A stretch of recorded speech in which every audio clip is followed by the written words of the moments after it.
It's not getting it.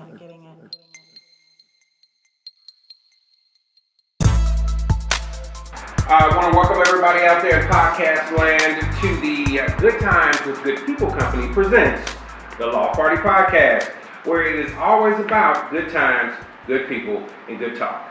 I'm your host and panel moderator, Rio, and let me introduce today's panel.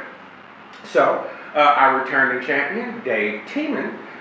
He is an entrepreneur and an art dealer, getting his new art gallery set up. How far away from completion are you? Well, the gallery's open and it's actually finished.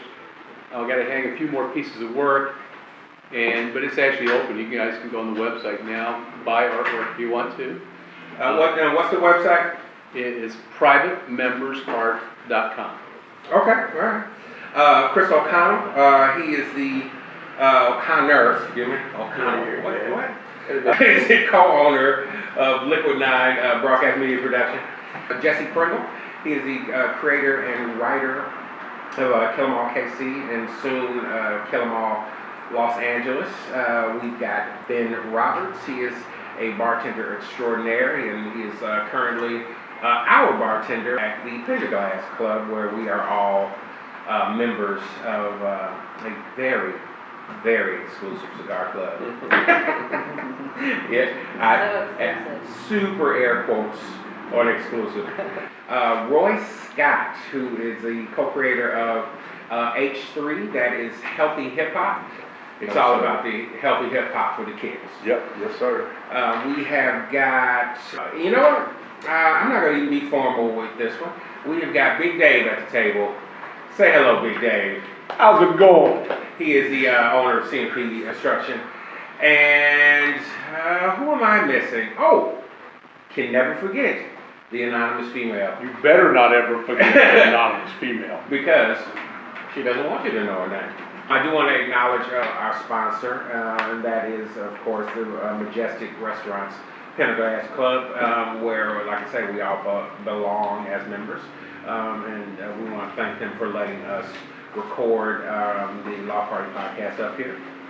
And that brings me to our first question, which is, so, what are we drinking?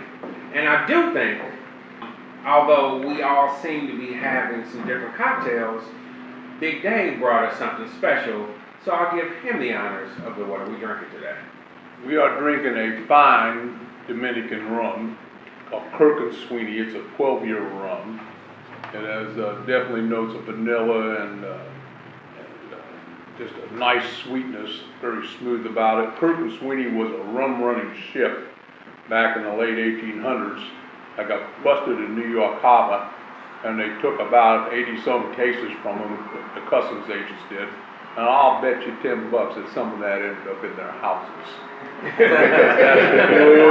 bet you $10 that all ended up in their And house. they all ended up in their houses. But this is a very, very smooth rum. I'm heading back down to Florida, and I'll bring back some 25-year Costa Rican rum after Memorial Day, and we'll put our flavor tasting into that because that's even better than this.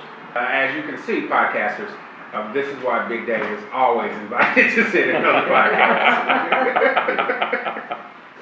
So, our next question, as always on the podcast, what are we smoking? And I think I want to go with our new person on the podcast. Roy, what are you smoking?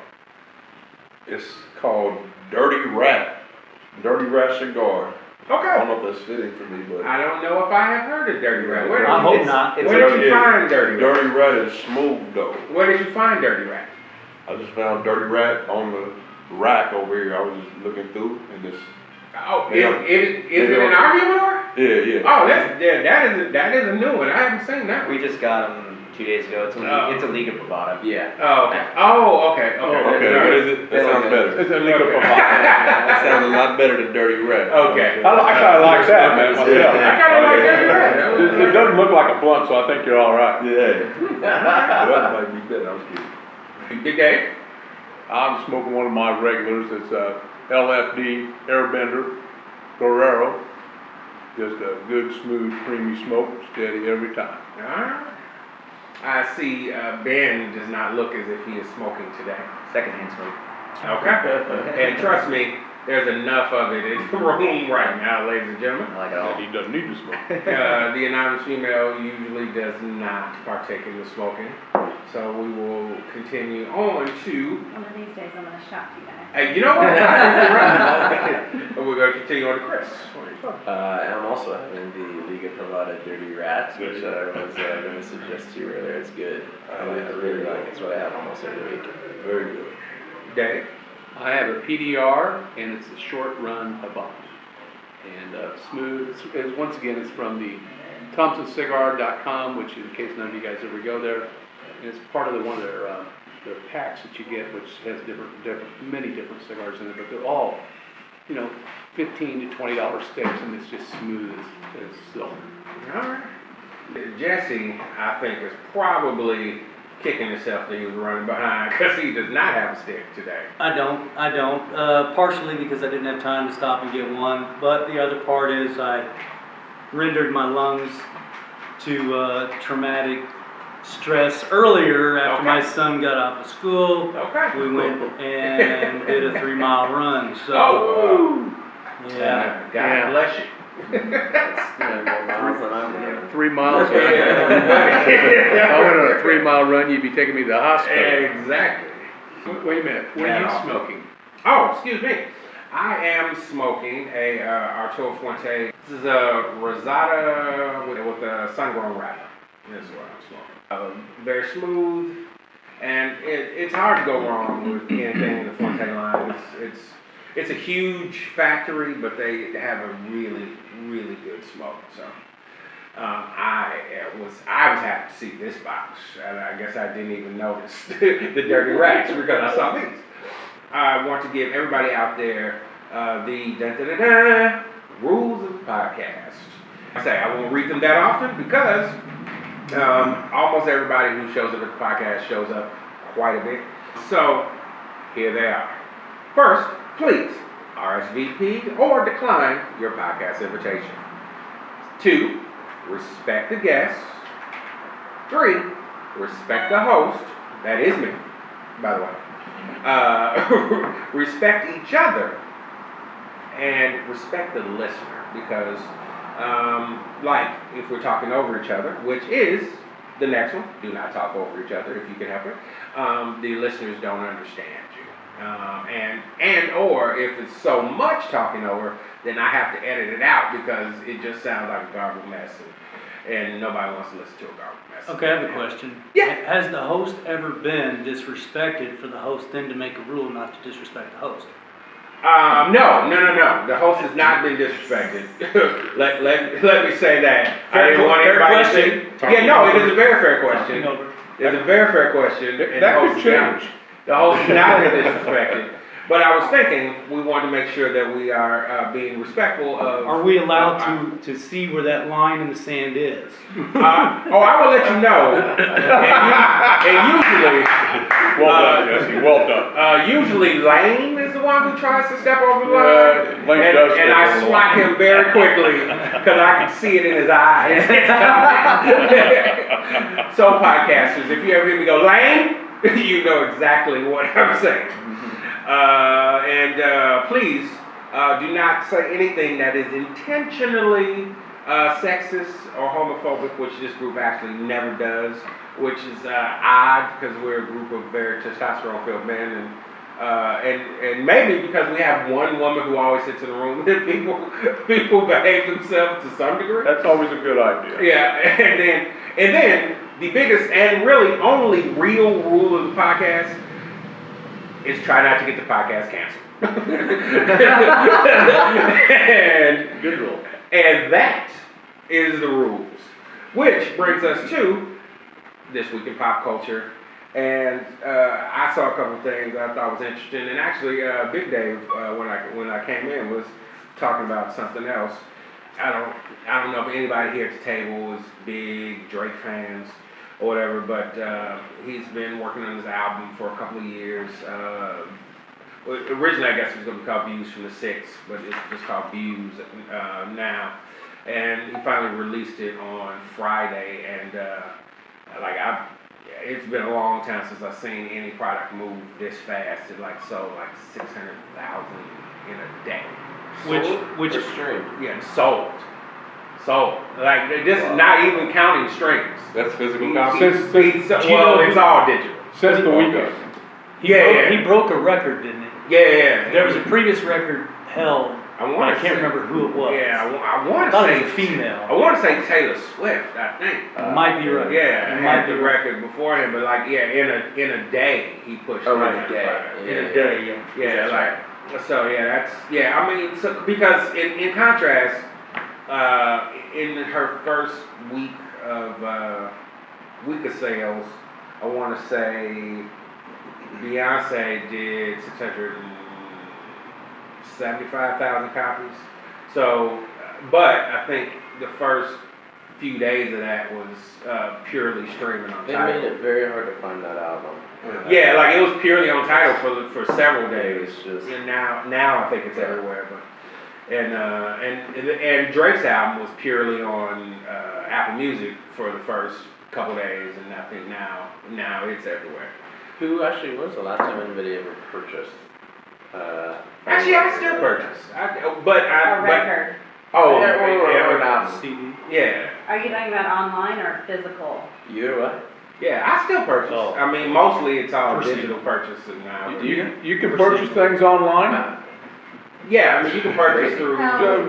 I'm old school, you know, I'm just learning all this Yeah, you stuff. purchase through iTunes Alright. or purchase through, Amazon or Google Play or whatever. A But few artists actually hold the right to release an album only for several weeks, Right. I think, before then. Coldplay did that. They held it off of Spotify for I don't know how long, like Yeah. the first 90 days or something, Yeah. trying to increase record sales. yeah, I mean, yeah, a lot of artists are starting to cut deals directly with the streaming services, Right. so they can, or like in Drake's case, his deal's not, it's streaming and sales. So it's like he cut like a stupid deal, like 19 million or something. Trade question. Yeah.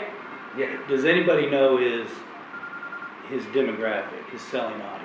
Well, it's pretty universal. I mean, it's fairly universal, but I'm gonna say you're probably in the sweet spot of like 16 to Teenage 21? girl. yeah, 16 to 25 female is probably who really is buying the bulk of Drake records. I mean, but to tell you the truth, I mean, if you're making music for girls, you're probably gonna sell it. If you're making music for dudes, Well, you're probably gonna be called cool. and, so you might not be selling. $6 million worth of sales in one day. Jeez. And if you figure, I assume it went for $9.99 on iTunes because Yeah. the Boy, you gotta teach me how to rap, man. $13. As a matter of fact, it was $13.99. Because I remember looking at it going, wow. Dude, that's old school. I wonder if we can do Yeah, that's old outlaw school rap. country rap, I gotta figure this out. That's $8.4 million in a day. Dang. Yeah. That's not such a dumb deal they cut. No, not so much. Not mad at that deal actually. at all. Dave was, Big Dave was just saying when I came in, he was reading, which I actually saw this earlier today, and I haven't seen the physical magazine. I'm sure it'll probably be in my mailbox when I get home. But there was a cover article on Sean P. Diddy Combs in Cigar Aficionado. Yeah, I thought that was crazy. So what were your impressions? There? Well, it was a very well written article, and the man has come a long way from where he started. Apparently, his father was murdered at 2 years old. His mother really never told him why he got murdered, but he's married gangland style, and apparently you knew some A little bit, anyway. from another woman. And how he was raised in the church, and there's several kids in the family, and he sang in the church. He, very interesting statement, and it kind of relates, Dave over here, Teeman also understands it. He says, I'm not religious, but I'm very spiritual still. But he's amassed an empire of $765 million through his sales of his clothes. He's actually putting out his last album. He's not going to do another album after this. So he says. And I kind of believe that. I mean, it's, I said that a few times though, man. but I do think too. I mean, what else does he knows- have to prove, you know? Well, I think he knows that his era has passed, Yeah. and it's not in a horrible way. It's just, you know, even Drake and even Kanye and Jay-Z have said this is Drake's season. Like, we are the now, which is crazy to say, we are now the second tier artists, you know, and Drake is the one moving units now. So, and I think, and Puffy was before, you know, Jay-Z and So Kanye. now you're saying Puff Daddy is at the age professionally where he's going to start rapping on cruise ships? No, I don't I think he's Puffy's going to be going trying there. to purchase cruise ships. I think he's gonna be trying to do. But Puffy does enjoy having a cigar with Jay-Z and some of his guys that he hangs with. Speaking of which, Jay-Z actually, does everybody know that Jay has got a partnership with Cohiba called Commodore? It's something ridiculous about. If you look what Sean's into, though, I mean, he's into Ciroc, which is Yeah, he also Ciroc has vodka, he yeah. also has a tequila brand. So he has his clothing brand. Yeah, He has his music, and you realize how many people that he's brought forward with him. Oh yeah. You know, absolutely. this is what an entrepreneur does. An entrepreneur goes out, of which I'm one too, goes out, comes up with products, brings people along with those products, hires people, generates economy. I mean, this is capitalism. What Sean Combs has done is capitalism at its best. It has taken a young man who worked his way on up, had a talent, managed to get in the right places, had a record producer get in with him and bring him in, producing. I just watched him on The Voice recently, doing some coaching, and just, you can tell this man has a presence about himself. And you can tell that he has a knowledge, especially of production and how a person should sing. It was very interesting to see him on The Voice and how he handles stuff. He was working with Farrell. Oh yeah. Well, And then it was really rather amazing to watch him. Yeah, the funny thing is, I think people forget a lot of times that Puff started as a producer. First, he was an intern at a label called Uptown Records, which was really big, really kind of big R&B label in like the early '90s.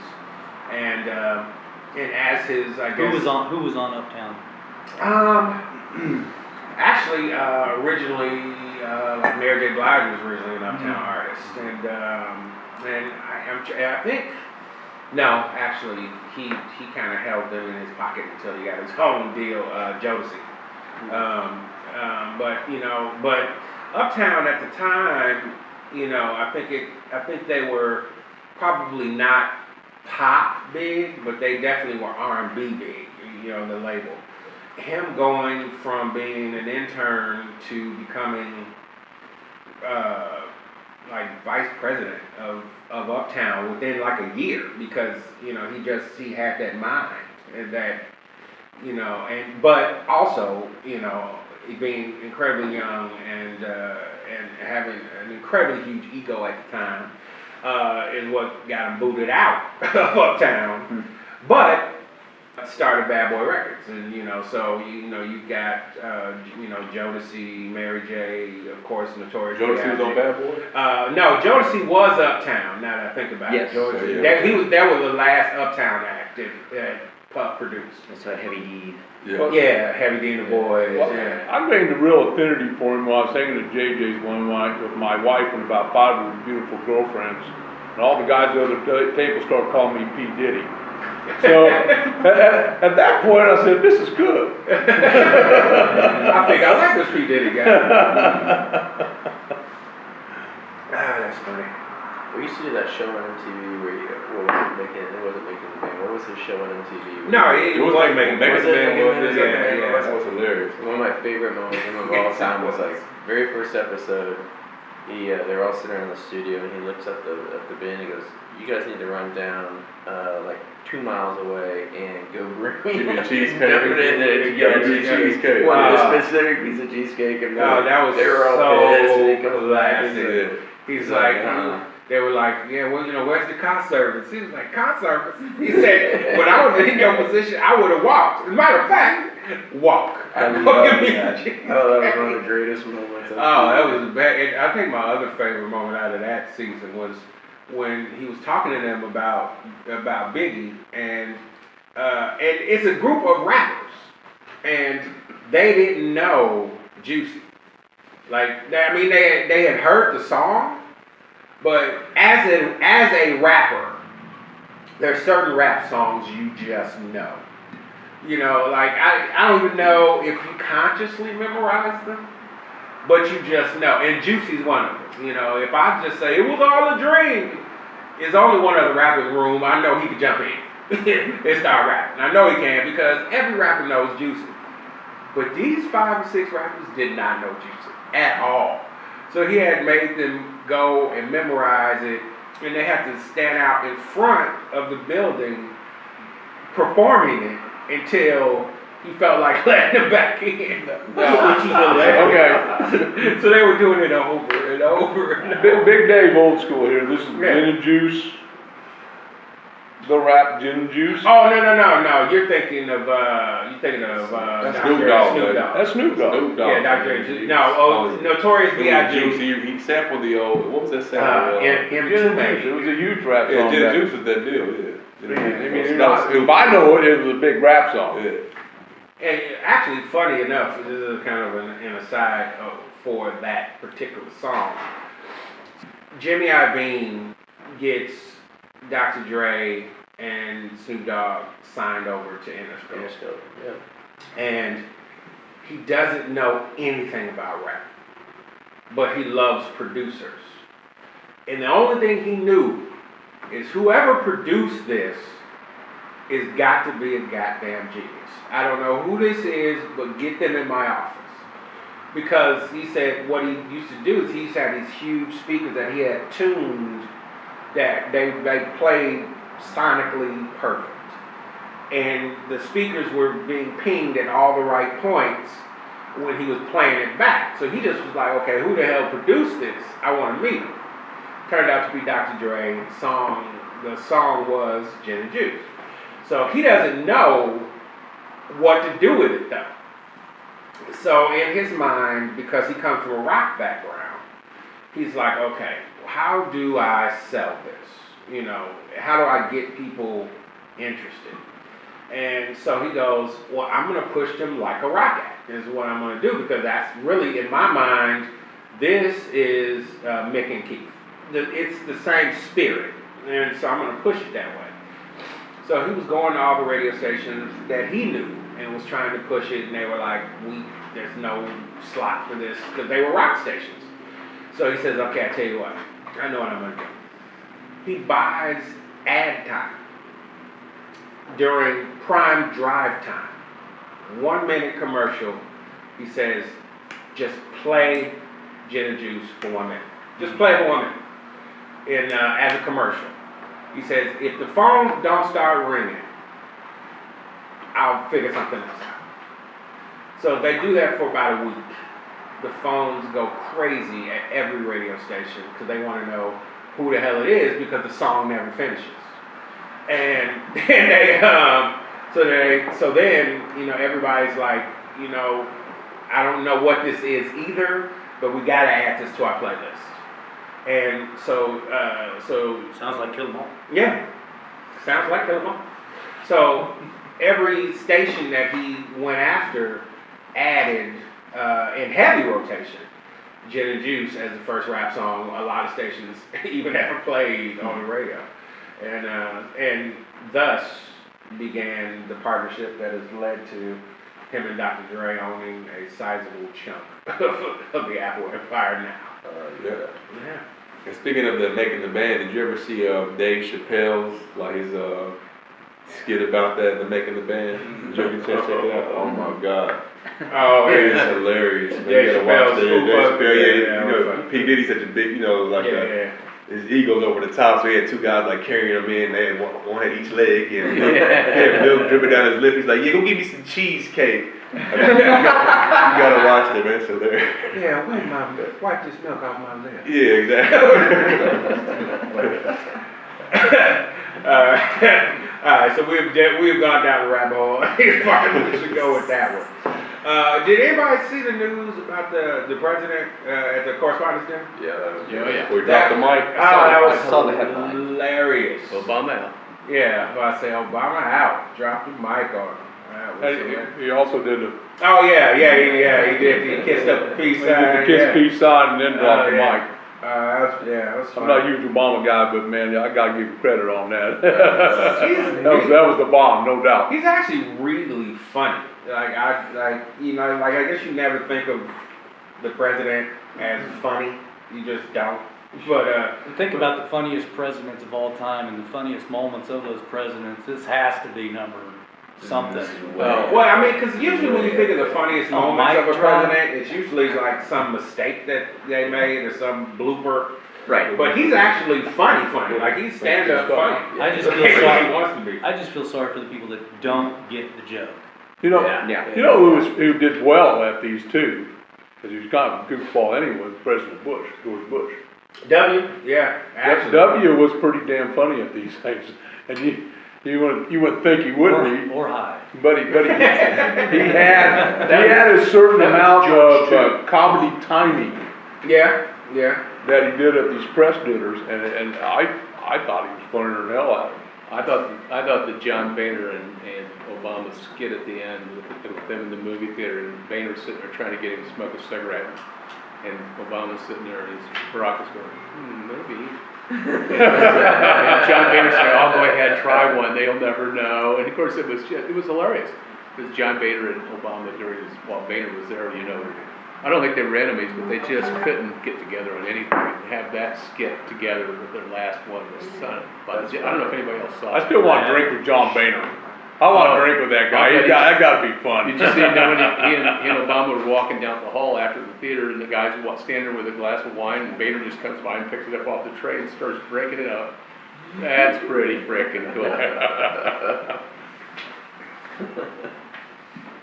All right, so we've got a new person sitting here at the table today. So I want to interview you on a later day, but I do want to give you a chance to just kind of introduce yourself to the podcasters out there and tell us just a little bit about H3. Sure. Again, you introduced me. I'm Roy Scott, and we do healthy hip hop, better known as H3. And kind of coincidence, we're talking about gangster rap and just how influential it was and still is, and how it was a big movement. And it really influenced my life a lot as a young man. And everything changed for me when I started a family. And I changed my direction from creating gangster rap to creating healthy hip hop. Still taking that same energy, that same vibe, but putting a positive message behind that beat. Because really the beat is what draws you in. Like you said, when Jimmy Iovine played that record, he heard it in the energy of the vibe of the beat. So I don't dumb down the beat for the kids or for families. So it's that same still hard vibe, but it's all positive. It's about education, health and wellness, just overall feel good music. And it's about building up a generation on something positive. Yeah, I was. Amen to that. Yeah, I was doing a little research on you and H3, and I wish, and I may use this as the photo that plays on YouTube, and I may wait till the episode where I interview you, but I found on Amazon the Just Move discs that you guys are selling with Reggie Reg, and I'm presuming this is you, Yeah. Rappin' Roy. Rappin' Roy, that's right. me, homie. All right. So hey, So you can see Reggie Red's face. That dude, he just. I gotta salute you. Full of I gotta salute you. This is a direction that And I was watching a little bit of the video, and I could definitely see where you were going with it. And I know normally, people who try to do something like this, it winds up basically being, the rapping Teletubbies, and this is definitely not that, and it's actually kind of cool. Thank you. So I want to salute you on what you're doing with H3, and that actually does bring me to our next segment, which you have to participate in, Roy. Let's do it. So, Can I interrupt 1 second? oh, Will? please. You know what Roy and Reggie are doing though is positive humanity. They're giving the kids a positive message. And this has allowed these kids to succeed because they understand that there's a positive vibe out there and they can succeed in life if they turn around and work a little bit hard at it. And I compliment you for it, Appreciate man. That is something that's awesome. Thank you. I would say the flip side, and We're all positive humanity people and This we will come out believe in the more positive of humanity. Yeah, when you get to do your interview, I think it'll come out how just truly it's been blowing up as well. I mean, it's not We've been it's very not a fortunate. small little thing at all. It's blowing up. So Thank you. Yeah, congratulations. we've been on your grinding success. and putting everything on the line. Just, and you all know as entrepreneurs, just the risk you take and just putting it out there, man. And we've been fortunate to basically, it's just been such a learning curve, a learning process.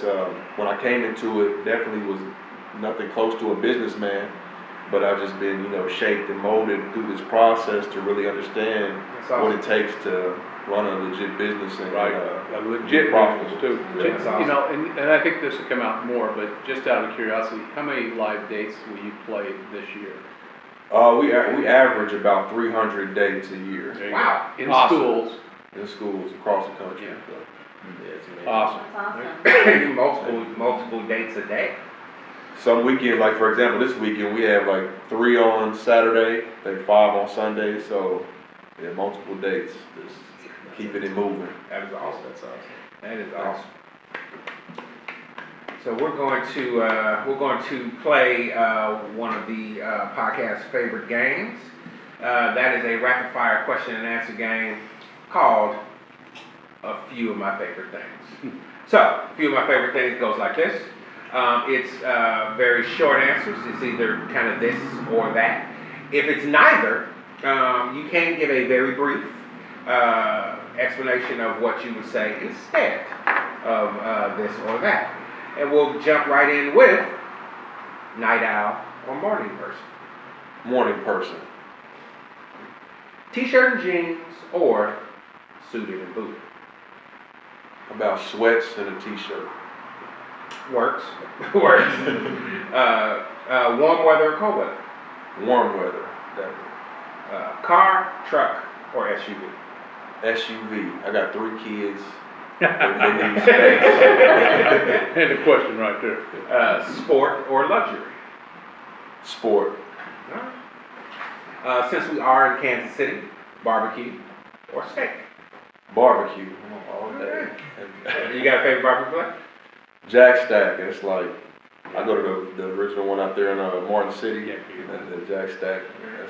It's a lot of good places though in Kansas City, but Jack Stack's my favorite. That's good. Your favorite non-alcoholic beverage? Water. Drink more water. H3O, baby. Drink. H3O, straight up.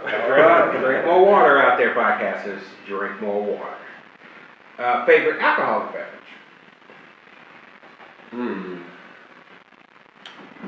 This Kirk and Sweeney is pretty smooth. Not gonna lie to you. This It's kind of working for you right It's now? Kirk and Sweeney. I'm like, can I get another glass? of that? Yeah, you can, anytime you want. Let's see. Your favorite place? Just in general, Yeah. the studio. Okay. It's actually one of my favorite places too. City slicker or country cousin? City slicker. Favorite movie? Shawshank Redemption. Ooh, yeah. Wow. Good one. Yeah. Good one. I don't think Setting we, a great I don't state think we of had- Maine. I don't think we had anybody actually say Shawshank, even though I definitely fought it, but it still probably comes in number Top 2. five. Yeah, that's one of Top my- Yeah, That's a it's raw, top 5. yeah, Yeah. that's great. That's one of my- Yes, that's one of my yeah, it's favorites. definitely top 5. Blonde, brunette, or redhead? My wife's a brunette, so. There we go. There you go. with brunette. Yeah, we're gonna Don't screw up. She might hear us. Yeah. Smart answer. We're gonna stick with the smart answers. Yeah. That's what we're Come gonna on do. now, don't get me in That's what trouble. all the guys said. They've had steady girlfriends or wives. Yeah, We're gonna be smart now, come on. The anonymous female is here to hold us to truth. Thank you. Here we go. What is your favorite genre of music, song or band? Other than H3. That's tough, man. Genre, I'd probably have to say hip hop. That's probably think that, but that's just tough because hip hop I actually like rock. Yeah. Really like alternative rock. Okay. Do you have a favorite song? Favorite song? Oh, okay. Let's simplify it. You have a favorite song right now. What are you feeling today? I'll be honest with you, man. I tune in to see what's going on, but I really, I ride with my kids pretty much 90% of the time, so I don't listen to a lot of the radio. I do like, that's a great question. Sometimes you gotta go old school. Yeah, it's gotta be old Yeah, school. sometimes. It's gotta be old school. I really don't listen to the radio right now as far as, I do just to make sure I'm in tune with what's going on, but I just can't catch the vibe of what's going on right now. But, Alright. Word. favorite Yeah. song? Yeah. Let's go with, well, Thriller is one of my favorite songs. Man, that's What is? Thriller, Michael Jackson. You know, That's probably doing some Marvin Gaye or something like that. Actually, now you said it made me think deeper. My favorite band is just because my pops is the Osley Brothers. Oh, yeah. I absolutely love the I Osley love Brothers. them, I too. mean, they got just Great guitar players, Yeah. vocals, the probably what songwriting. most of my kids are here because of the Osley Brothers. I'm all about that Yeah, the myself. Osley Brothers are Yeah, little footsteps in the dark. Footsteps in the dark. I mean, You realize Jimi Hendrix started with them? I didn't know that. Yes, Jimi Hendrix started with the Isley Brothers. Jimi Hendrix is another legend. I didn't know he started with the Osley Yeah, he Brothers. started with the Isley Brothers back in the early 60s. Wow. Learned something. They've been around that long. Your favorite concert? Favorite concert, it'll have to be Michael Jackson. That was when I was a young man. I actually got to see him. I'm a little jealous. Which right tour? now. I never did get to see I was in the '80s. I was a young man. It was some local. Picture tour, like It was- 85. I was Which 85. place? Was it at Arrowhead? Now don't get me telling no lies. Like I said, '85. I was like 4. So Okay. I was but I remember it. Yeah. I remember the experience. Yeah, Mm. yeah. I remember seeing it. Just remember like.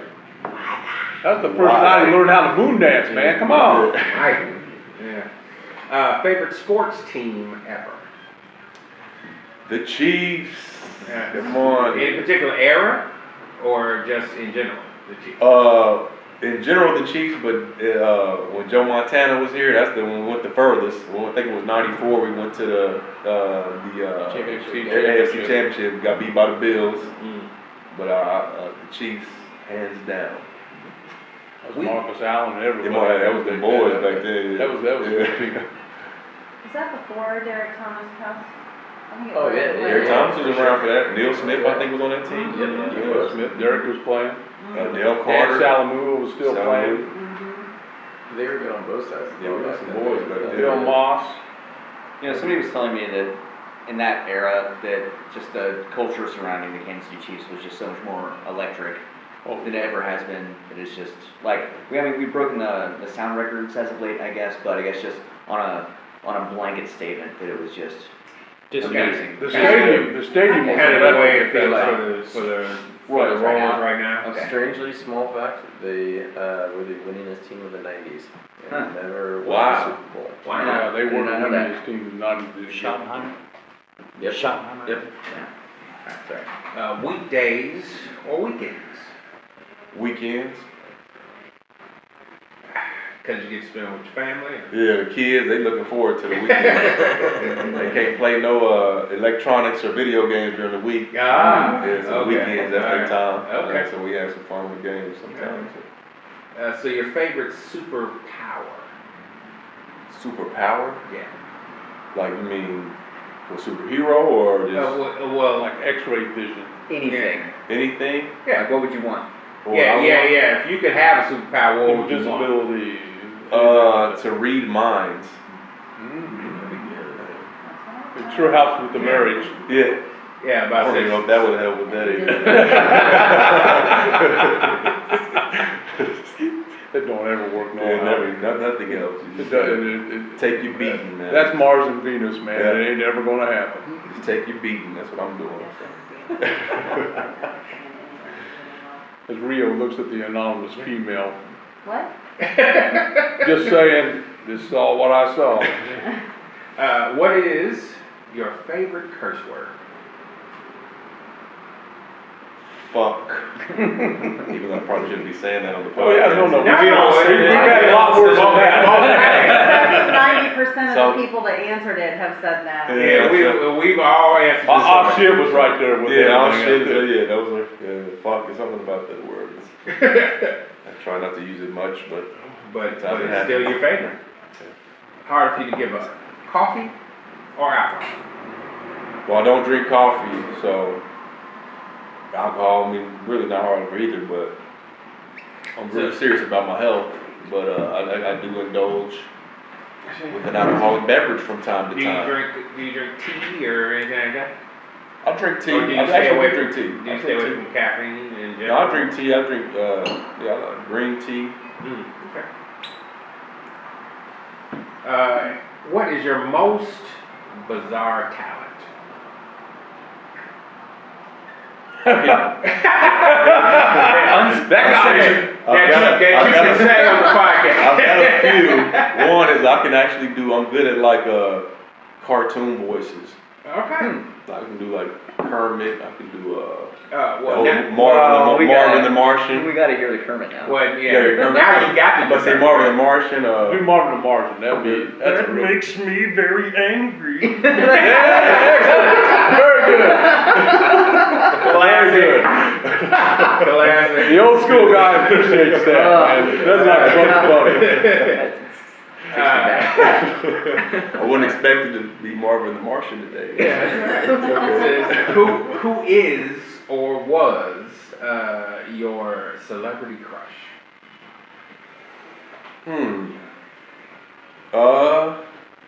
Beyonce at one point. Yeah. She's still pretty hot. But Beyonce. Oh, yeah, ain't nothing wrong with that woman. There's a lot of women there to love. Nobody disagreed with you on that. Yeah, she was. Yeah. Yeah, she was and is. She's pretty Yeah. special.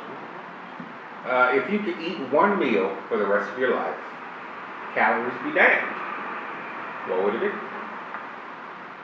I would have we were talking about Jack Stack earlier. It would either be their wings or their sampler plate that has like a little bit of The Brown rib presidential on there. sampler. yeah. Mhm. Every day for the rest of your life. I mean, he said calories be damned. Yeah, calories be damned. He said calories. Yeah, calories don't even affect you. I was thinking chicken and rice. It don't matter, you're 400 pounds when you're done. Yeah, Yeah, yeah. calories don't even affect you. But you die happy. Exactly. He said calories be damned. So I was like, Drink okay. Kirk and Sweeney and you eat barbecue the rest of your life. It's over. You're a happy man. Which actually is funny that you said this. So, if you could read minds, whose would you want to read? It would be my wife. Yeah, it would. Big Dave called that. It would be my wife. I think Jesse, did you say the same thing? I don't think so. I've accepted that I can't read her mind, and I'm all right with it. Okay. I predetermined my consequences. There we go. So, this is a one word or very small phrase answer. So, fill your name in, and my name is Roy, and I am. gangster. All right. And we we have just played a few of my favorite things, ladies and gentlemen, out there in podcast land. Everybody, please give it up for Roy Woods playing a few of my favorite things. All right. So that actually brings us to one of my favorite segments of the show, and that is called the Shuffle. So normally, how the Shuffle works is you go to your phone, you pick a playlist, you shuffle, and the first song that comes up, we are going to talk about it. Now, this is what's going to be different about this shuffle versus most shuffles is last week I had a smaller panel, a lot of people had stuff to do and whatever, so I didn't get a chance to do like a fully dedicated show to Prince. So what I decided to do for the shuffle is we're going to do our favorite Prince songs. So, as I've said when I was sending out the text for the shuffle, his catalog is not the easiest to find because he has snatched it down off most of the streaming services. So either get and pay for Tidal because that's who has his streaming currently, or YouTube may be your friend.